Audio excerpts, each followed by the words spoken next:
King Belshazzar threw a huge party for 1,000 of his princes, and he drank a lot of wine in front of them. While he was under the wine's influence, Belshazzar commanded that the gold and silver equipment that his father Nebuchadnezzar had taken from Jerusalem's temple be brought to the party so that the king, his princes, his consorts, and his secondary wives could drink out of them. So the gold equipment that had been carried out of the temple, God's house in Jerusalem, was brought in, and the king, his princes, his consorts, and his secondary wives drank out of it. They drank a lot of wine, and they praised the gods of gold, silver, bronze, iron, wood, and stone. Right then, the fingers of a human hand appeared and wrote on the plaster of the king's palace wall in the light of the lamp. The king saw the hand that wrote. The king's mood changed immediately, and he was deeply disturbed. He felt weak, and his knees were shaking. The king yelled, calling for the enchanters, the Chaldeans, and the diviners. The king told these sages of Babylon, "Anyone who can read this writing and tell me its meaning will wear royal robes, will have a gold chain around his neck, and will rule the kingdom as third in command." Then all the king's sages arrived, but they couldn't read the writing or interpret it for the king. Feels like we've done this story a few times before, right? At this point, King Belshazzar was really frightened. All the color drained from his face, and his princes also were very worried. Upon hearing the commotion coming from the king and his princes, the queen entered the banqueting hall and declared, "Long live the king! Don't be so disturbed. Don't be so frightened. There is a man in your kingdom who has the breath of holy gods in him. When your father was alive, this man was shown to possess illumination, insight, and wisdom, like the very wisdom of the gods. Your father, King Nebuchadnezzar, appointed this man as chief over the dream interpreters, enchanters, Chaldeans, and diviners. Yes, your father did this because this man, Daniel, the one the king named Belteshazzar, possesses an extraordinary spirit, knowledge, and insight into the meaning of dreams. He can summon ambiguities and resolve mysteries. Now, in light of all that, summon Daniel. He will explain the meaning of this thing." So Daniel was brought before the king. The king said to him, "So you are Daniel, the Daniel from the exiles that my father the king brought from Judah?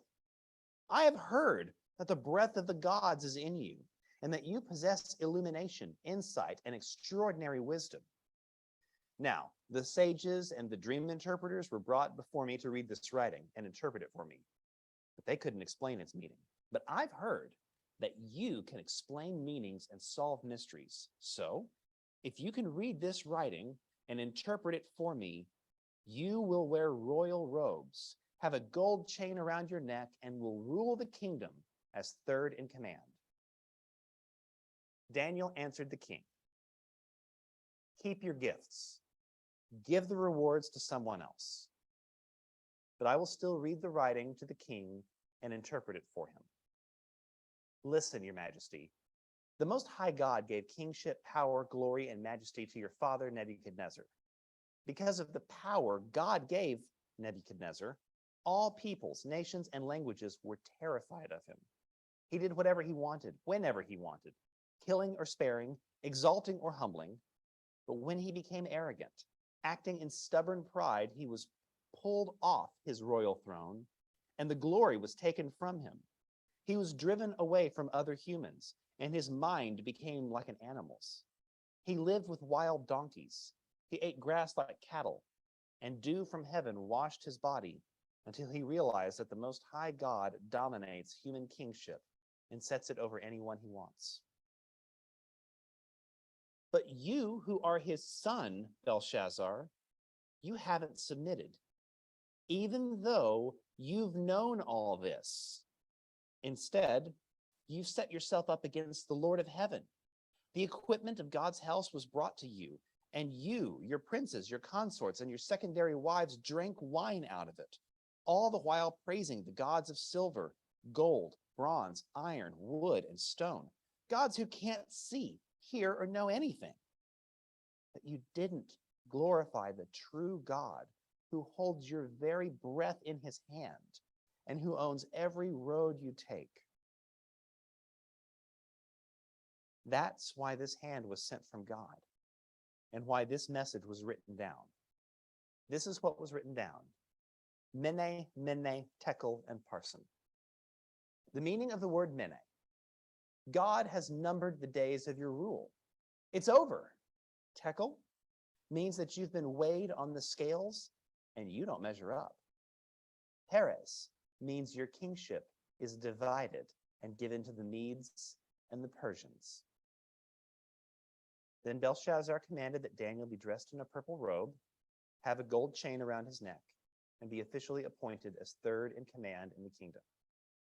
That very same night, Belshazzar, the Chaldean king, was killed. Darius the Mede received the kingdom at the age of 62.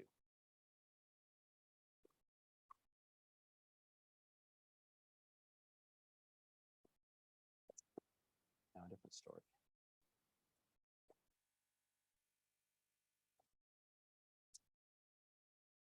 In 1950, for the second time in a decade, the city of Dallas was in serious danger of racial warfare.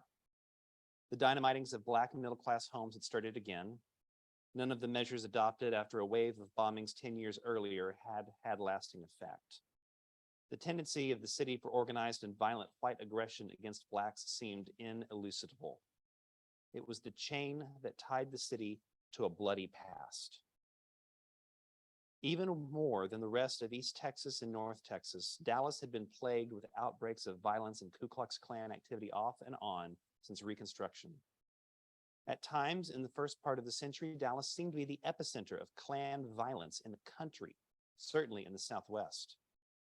Dallas commands a part of Texas that is much more Southern, with stronger roots in slave culture than many outsiders realize. But for all the penchant the city seemed to show for sheets and lynching, the commercial ruling class of Dallas had already, in the early 20th century, begun to show a strong inclination for control and pacification. In the late 1920s, a number of leading families in the business community, led by the Dallas Morning News, had driven racial terror back beneath the surface of the city. The Morning News had taken the lead in an anti-Klan campaign that had come at the right moment and had proved enormously effective, almost as if the Klan's own adherents were happy to have an excuse to get out. Yet there was always a sense that violent racism still lived somewhere, enlivened by the bombings of Black families in the early 1940s, and now, again, by another wave of dynamite attacks in the early 1950s. A special investigation in 1955 by the Texas Attorney General would find strong evidence of a Klan resurgence in East Texas. While the Klan was never mentioned publicly in connection with the Dallas bombings of the early 1950s, the attacks did seem, the more they were investigated, to have strong organized roots, even religious roots, in the middle class and blue-collar white community, a pattern that was all too familiar to those who had lived through the earlier terrors.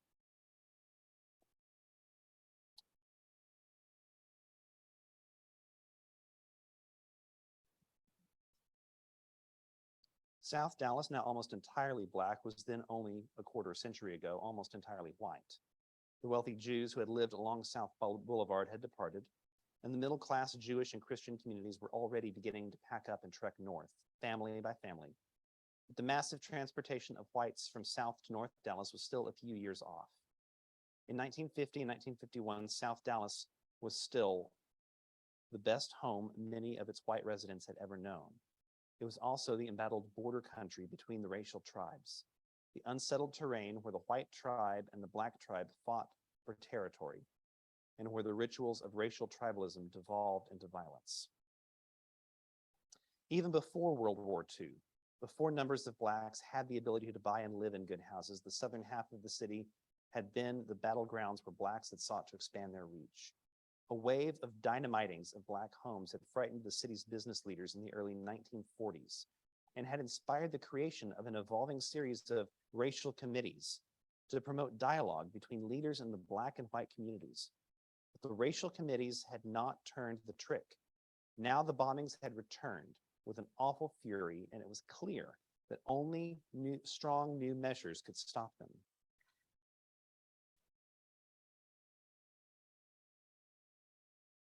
After the bombings of the 1940s, the city had gone in under some color of the law, now very obscure, and had bought away the homes of Black people who had made the mistake of buying property in white neighborhoods.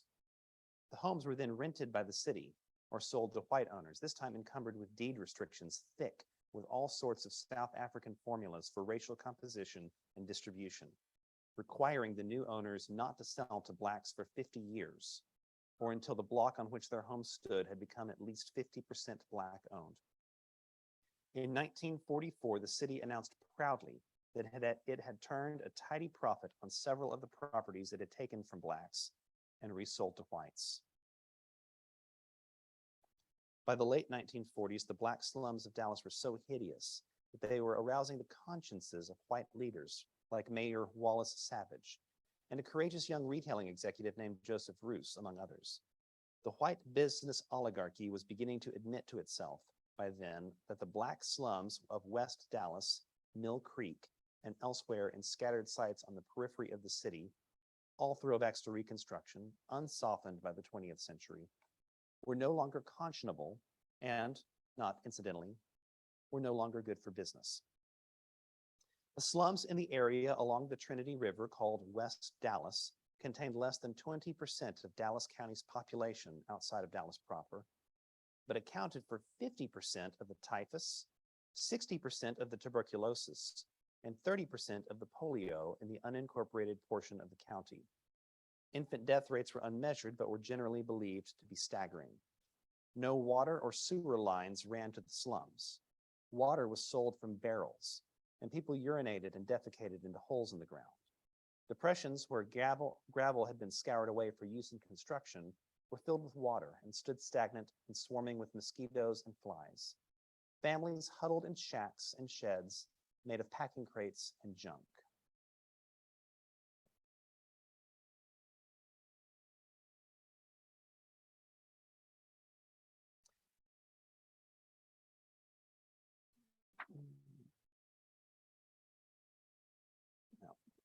The cruel vice grip dynamic was operating on the population levels of the Black slums. The Black population citywide was growing at only a modest rate, much less than the rate of white growth, so that the overall ratio of Black to white in Dallas had dropped from 17.1% in 1940 to 13.1% in 1950. But as the white community consolidated itself in new areas and forced the scattered ragtag bands of Black settlers out of their environs, the population levels of the few slums where Blacks were still welcome, often the meanest, were becoming enormously more dense.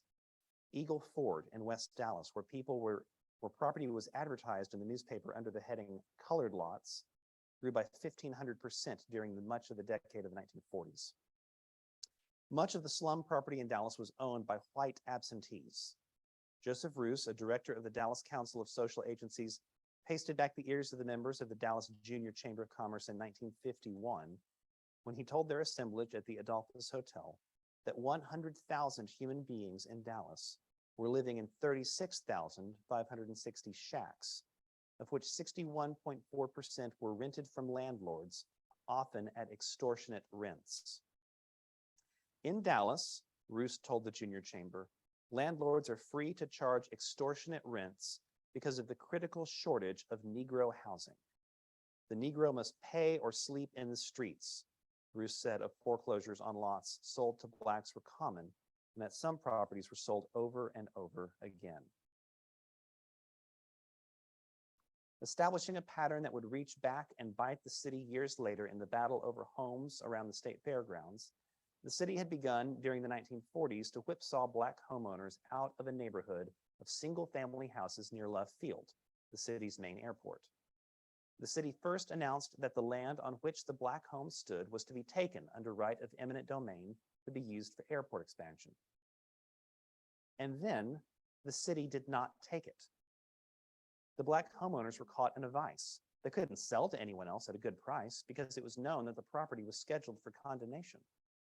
The city denied building permits to improve the property on the grounds that the owners were only attempting to inflate the value of their property before the taking. Finally, the only party interested or willing to buy their property was the city, at the city's price. When John Chisholm, a Black physician, complained that the city was reselling the property it had bought from Blacks for airport expansion, to white people for residential use?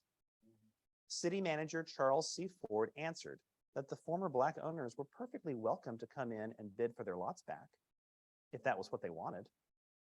Of course, some subsequent rezoning had made the land quite a bit more expensive in the interim. He said the land in question was sold because it was no longer in the expansion plans. Today, the runway lights from Love Field run up to within 30 yards of apartment buildings built on that land during the 1960s and 1970s.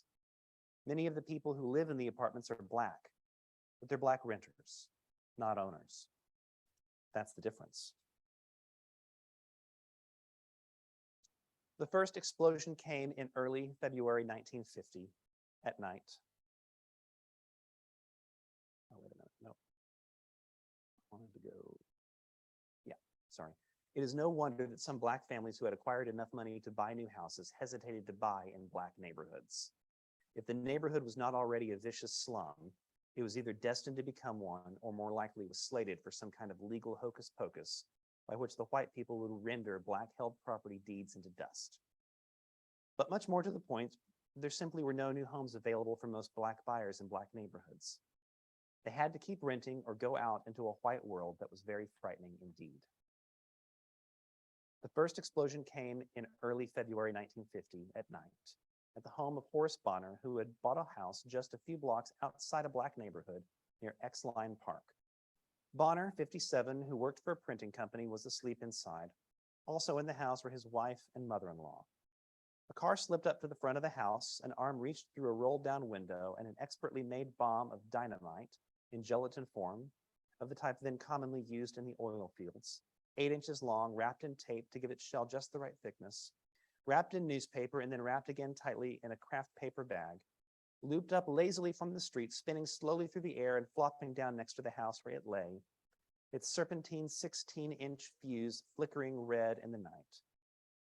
The Bonners all escaped physical injury, but the front of their beautiful new home, the pride of their lives, the achievement of generations, had been raked and mauled and left in steaming, spitting rubble and char.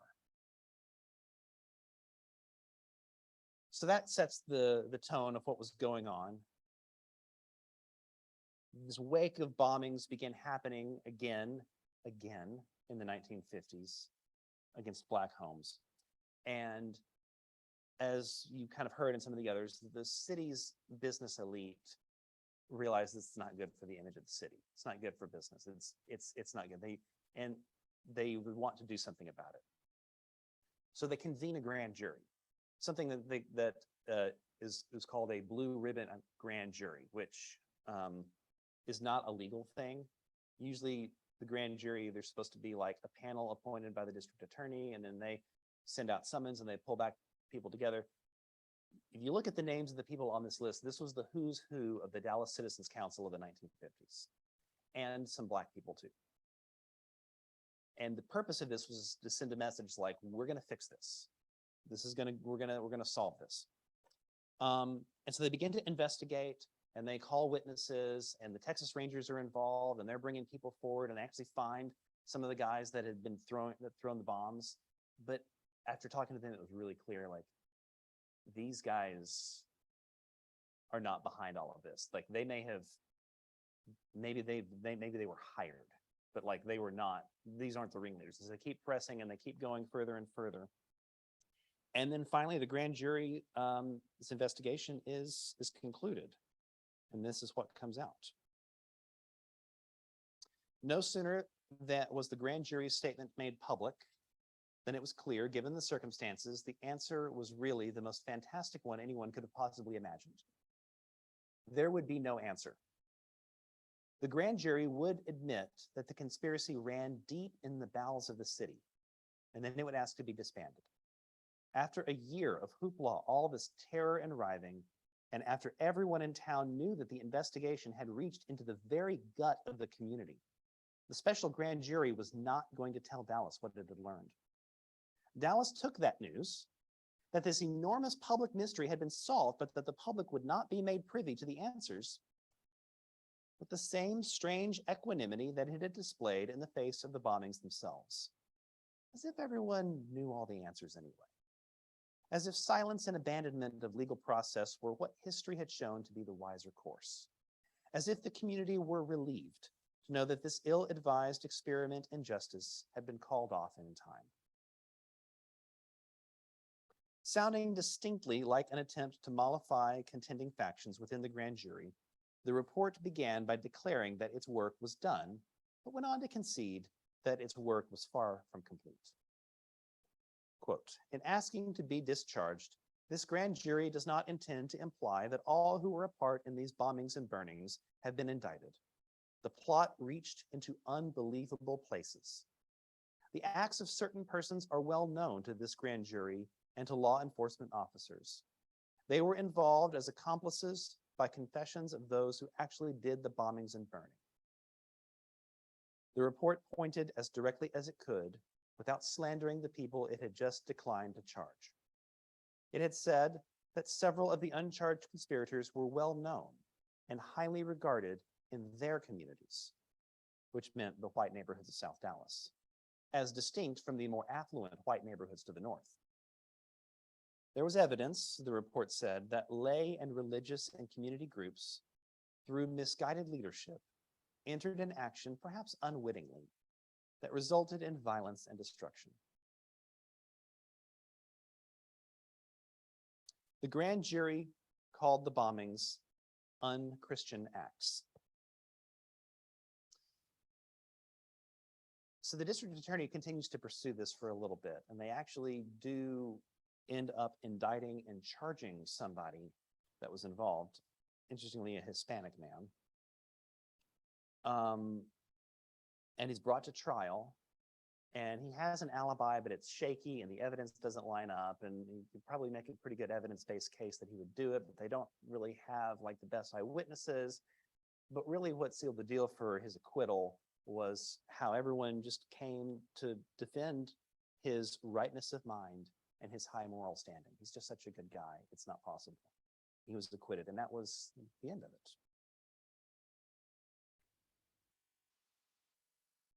The matter was at an end. The newspapers noted gratefully that the bombings had ceased and editorialized that it was a healthy outcome for all, that the message had been tendered and received. Dynamiting Black families was not good for Dallas as a whole. And this in itself was a sufficient conclusion to the affair. That there were still guilty parties at large, that the real nature and shape of the guilt had never been measured in a court of law, that the guilt, far worse than merely personal, was communal and political, was not of sufficient concern to merit the risk of further disruption. The bombings had stopped. The matter was closed, not by law, but by fiat. The lesson in this for the Black community could not have possibly been more sobering. What it meant was that the business leadership of the city, the most powerful men in Dallas, were only able to hold the organized white Klan-style violence at bay, never able to bring it to bear, never able to bring it to the bar, to break it beneath the law. On the one hand, perhaps the Black community had cause to be grateful that the leadership was there and willing to interpose itself between the Black community and its white tormentors.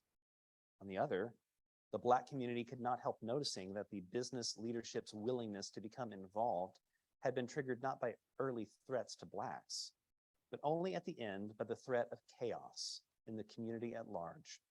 A chaos so massive it threatened the world of white business and white business plans for the future. The outcome then was not a product of law. It was a product of truce and accommodation. It was a social standoff, with the Black community arrayed on one side, the South Dallas white community on the other, and the business oligarchs in the middle, threatening here, cajoling there, holding things together with political influence. The peace, as it was not rooted in any ultimate appeal to justice. It was rooted in appeals for mercy, appeals to the business community for intercession. It was a peace bestowed and guaranteed by the white business leadership in the interests of commerce. Black people gathered in the quiet of their homes, conferring on what had happened, had to confront this central truth of their lives in Dallas, Texas. The white families around them were capable of banding together to murder them. Neighbors whose children played in adjacent yards were capable of hurling bombs. White teenagers could take delight in threatening the lives of Black adults. Yet none of this wrong was wrong enough to bring the machinery of justice into full and complete operation. The lesson to be drawn was that the machinery of justice was not strong enough to confront the problem, that the white people could not keep their own house in order, could not drive back the threats in their own midst to create a true reign of law. So instead, everyone had to live with what was with reality, the alternative, the accommodation. So I read all of that this morning because it is a very uncomfortable history. It's one that, as a proud child of this city, I would rather not talk about. It's actually one that, for most of my life, all of Dallas would rather not talk about. Dallas is supposed to be this amazing world-class city, a city that exists, that has no reason for existence, is the old saying. A beautiful place created by the philanthropic generosity and the civic mindedness of the wealthy business owners who basically willed this place into existence. Dallas is in Texas, but it's not really of Texas. It's more cosmopolitan than Texas. It's supposed to be this grand paradise. And I grew up believing all this. I grew up believing that there was no racial strife in Dallas. I knew about the civil rights movement in the 60s, but honestly, I thought that it didn't really happen here because it didn't really need to happen here. Because here, everything's fine, everything's great. It's a good city, and we get along, and we don't have these problems. And then I came across this book. I don't know when I first heard about it, or but I do remember that it was very hard to get a hold of. I managed to find a copy in circulation at the Dallas Library. They had one. And it tells a very different history from the one that I grew up on. Very uncomfortable. And yet reading it, I remember the first time I read it, I was like, oh my gosh, this makes so much sense. Everything going on in the city my whole life and now makes so much more sense knowing this. The book was supposed to have been published in 1986, but it was pulled from printing at the last minute. The official reason that the publisher gave were low sales projections, which honestly is probably true, because nobody wanted to read this book. But most likely it was pulled because it makes the city look bad. There's an article in the New York Times in 1986 about this little saga of trying to get the book published, which eventually it got a very short run published by a group in New Jersey. Anyway, in the New York Times article, it says, Black leaders said they were not surprised by the book's fate. It's the Dallas way, says John Wiley Price, a Dallas County commissioner. You can't put Dallas in any bad light. You just sweep things under the carpet instead. It's not just the Dallas way, though. It's kind of universal. We'd all have things that we'd rather not discuss. Which brings me back to today's reading, right? It's a story that we kind of know. The Bible tells us about a man who ruled Babylon and all its land. But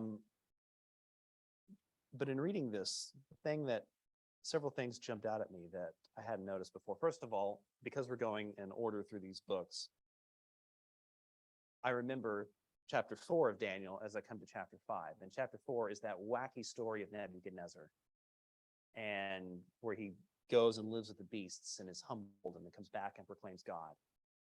And, I remember in our discussion last week, we were like, what did they say about this? Did anybody talk about this? What happened after that?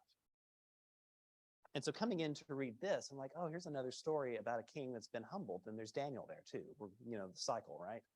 It's like, I wonder if there's a parallel. Well, Daniel explicitly makes the connection. First of all, I love that this Daniel in chapter 5 is a different Daniel than what we've seen before, right? The Daniel that's shown that's in chapter 1 is, he's talking to the guard and he's like, hey, we don't really want to follow the rules. We're going to do this. And he's firm, but he's very polite and very reverent and respected. when he's interacting with Nebuchadnezzar, interpreting his dreams, "Oh, king, I'll do my best," or even in the last one, he's like, "I don't want this to be true for you, but here it is." He's very reverential and respectful, and yet fully committed to God. This Daniel's done. He is over it. Like the first words out of his mouth, because the king's like, "I'm going to give you all these things," and he's just like, "Keep your gifts, give them to someone else." Every time I start to read that, I'm thinking he's like, "Give it to someone who cares. I don't want this. I'm going to read the writing on the wall, and so you listen." And then he retells this story from chapter 4. But the thing that gets me is like, after it, he says, "You're his son, Belshazzar, and you haven't learned anything from this story, even though you've known this. You knew this. You knew this story." And you can imagine being Belshazzar growing up and knowing that there's this 7-year period where your dad is just like out in the wilderness, living like crazy. It's like, what if we just didn't talk about this? You're going to come back, or just going to kind of nod at each other and go, "Okay, it's over. Great. We'll never speak of this again. Let's just pretend like it didn't happen." And I think that's what he did. We're just going to ignore this. We're going to sweep it under the rug, and we're going to move on, and we're going to pretend like things are great. And we're going to have parties, and we are going to drink a lot of wine, and we're going to go crazy, and it's going to be good. The other thing that jumps out at me in this is when the hand shows up and starts writing, I think he knows. Because there's all these descriptions about how the king's mood changed immediately, and he was deeply disturbed. He felt weak, and his knees were shaking. And then later on, when no one can interpret it, it says, at that point, he was really frightened, and all the color drained from his face. It's like that story's been in the back of his mind. And he's just like, "It's not a thing. It didn't happen. We're going to pretend like there's nothing." And then it's just like, "Oh, God. Oh, no. Oh, it's going to happen to me. It's going to happen to me." And it's just the panic. And then as every phase of the cycle of the story plays in, it's like, "All right, let's get the interpreters. The interpreters can't do it. Oh, no. Oh, no. What's going to happen?" And it's the way the queen has to come in. He's like, "Just call Daniel already." "I don't want to call Daniel." But he does, and Daniel lets him have it. And then he's dead that night. It was over because he just swept the story under the rug and pretend like it didn't happen. And so it makes me wonder, how might things have been different if they had talked about Nebuchadnezzar's period of madness more? Had they talked about his lessons learned after that? Had it not been swept under the rug? I can't help but wonder how different Dallas would be had we not swept our uncomfortable history under the rug. So let's ask the question here. Have you ever brought up something that was uncomfortable, that had been swept under the rug, that nobody wanted to talk about? Or have you ever seen any example where like, these people need to talk about this, or we need to talk about this, and just hasn't? And how's that gone?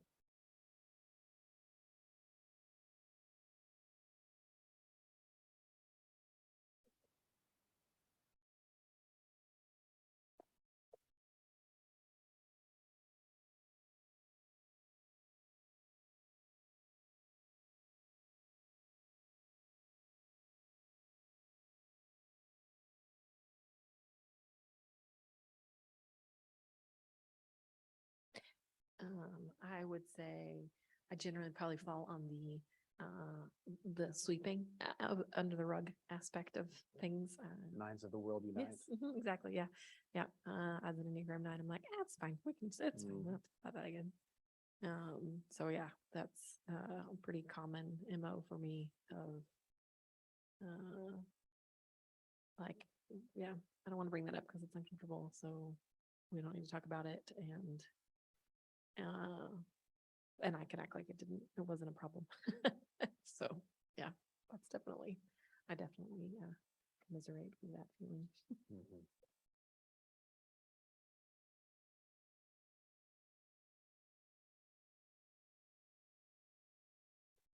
my Sarah and I have been talking about like my family's tendency to like ignore things or sweep it under the rug, and how that impacts me in different ways. And like there's this story that I'm not going to tell that happened to me like 20 something years ago. And, you know, like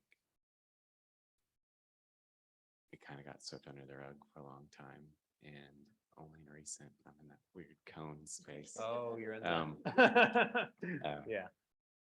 Yeah, only like recently I, you know, reached out and I talked to my brother about it. And that was really good because, you know, I hadn't talked to him about it in 20 something years. And it was good to like get to talk to someone who, well, not exactly there, like had awareness and proximity at that time. It was really good for me to like talk about it, and you know, in therapy and stuff, I've been talking about it too. So yeah. Thanks, Ryan. With me, there is an uncomfortable truth around my family right now that I kind of feel like I have to work at not sweeping it under the rug, because that is kind of what I would prefer to do. But my brother's got a brain tumor. He's had it for 10 years. He's had it for 11 years when they gave him a 10-year diagnosis or prognosis. And things right now are not good for him. It's growing again. It's getting ready to start chemo and radiation. And you guys saw him. He's starting to walk with a cane. He's starting to not. And I don't know how to navigate that a lot of the time, because there's a part of me that wants to like, let's just pretend that it's not a thing and let's continue to do stuff. And then there's another part of me that's like, no, we should talk about this and we should be open about it. But then there's another part of me that's like, I don't want to only talk about this, and I want to. So it's a struggle, but it's important to, I think, for him to know that like we know that, and to acknowledge, you know, however much time we have left, and to try to enjoy it. I don't know where I'm going with that, but it's the thing I don't like talking about.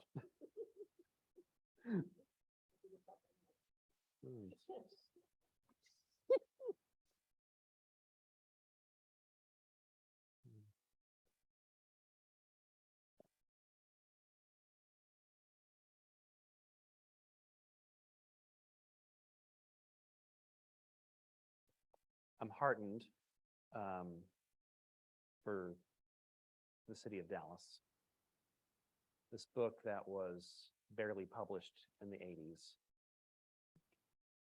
developed. Are you raising your hand? Oh, go for it, John. Yeah, what she says reminds me of our family issues. My stepmother was very adept at dodging issues that weren't all pleasant and happy and lovely. And there was conflict and stress between me and my dad. And she wanted to deny and ignore and change the subject and point to, let's go get something to eat now, right now, okay? Yeah, well, we got nowhere with all that. That's what you said reminded me of.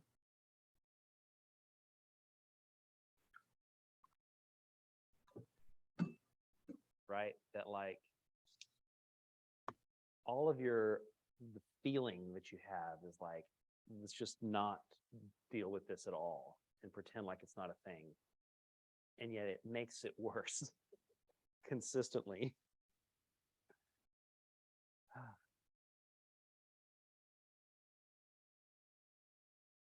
All right. So this book that was barely published in the 80s developed a cult following I don't know, 5, 6, 7 years ago. But nobody could get a copy of it. And in fact, there's a period of time where you go on Amazon and you could buy a used copy for like $600. It was ridiculous. People shared PDFs of this thing. There's a Twitter account that actually published the thing at 280 characters at a time. I remember somebody popped up an online store once and it was like, here's an unknown book. Would you like to order it? And so I did, and it was a bootleg copy of this. But a year ago, it actually received an official second printing. A local publisher here in Dallas knew of it, read the bootlegs, and contacted the author and the rights owner and got everybody together and made it happen because he said this is important for the city to read. And it was published. It was published prominently with a lot of fanfare. And right now, there is a major book club going on across the city called Big D Reads, where people are being encouraged to read this book. In fact, there are free copies of this book being handed out at coffee shops and parks and libraries all over the city. And there are events that are scheduled where people can come together and discuss the issues that are out of that and what's going on today and everything around this. So these conversations that we haven't been having as a city, they're starting to happen. And they're starting to happen more earnestly and over again. Now, the instinct to sweep it under the rug is still there, though. This is today's newspaper in the opinion section. An op-ed written by former Mayor Tom Leppert that says, "Avoiding extremism is the secret to Dallas's success."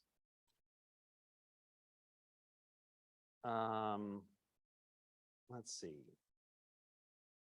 He talks about how crazy extremism is going on and how this nation is so divided and nobody listens to each other. And then he says, "Against this backdrop, I'm pretty happy with where I live and I've raised my family.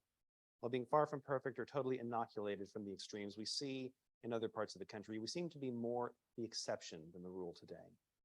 So I want to share some observations and a hope about our part of the world. Soon, Dallas will be the third largest region in the nation, even though we don't have a lot of mountains or an ocean or other geographic reasons for existing. People and businesses are moving here in big numbers, blah, blah, blah." He goes on to talk about how we just don't have problems here. We don't have problems with police. He talks about how great our police force is. We don't have problems with schools. He talks about how our schools and our parents are in perfect sync. There's a couple of isolated incidents in some suburbs, but it's fine.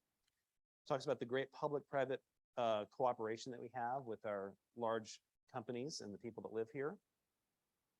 And then he ends with this nice little anecdote about how I play golf with the retired surgeon. Politically, we agree on almost nothing. But in the close confines of a golf cart, we can spend 4 hours discussing and debating and arguing many issues and laughing about the crazies on both sides. Isn't that the most Dallas sentence ever? Just sweep it under the rug. We don't have problems here. We invest in our police, we invest in our schools, everything is great. The businesses that know best for this city are doing what's best for this city and everything's fine, which stands in stark contrast to this message. So the tension is still there. And so I guess my encouragement to all of us is to lean into the uncomfortable and to continue to look back and reflect on the weird histories that we don't really want to talk about. Because if we don't talk about them, it's not going to end up well for us. Let's pray. God, we love you. We thank you for putting up with us. We thank you for continuing to try to teach us the same lessons over and over again as this repetitive structure in Daniel drives home. We thank you for lessons that we could learn from other people. We thank you from lessons that we could learn from our own history or the history of those around us. We ask that you open our eyes to the truth. We ask that you open our hearts. We ask that you prod us to explore the uncomfortable, to ask the difficult questions, to talk about the things that we don't want to talk about. Because in there we can find healing. In there we can find hope. In there we can begin to make things a little bit better.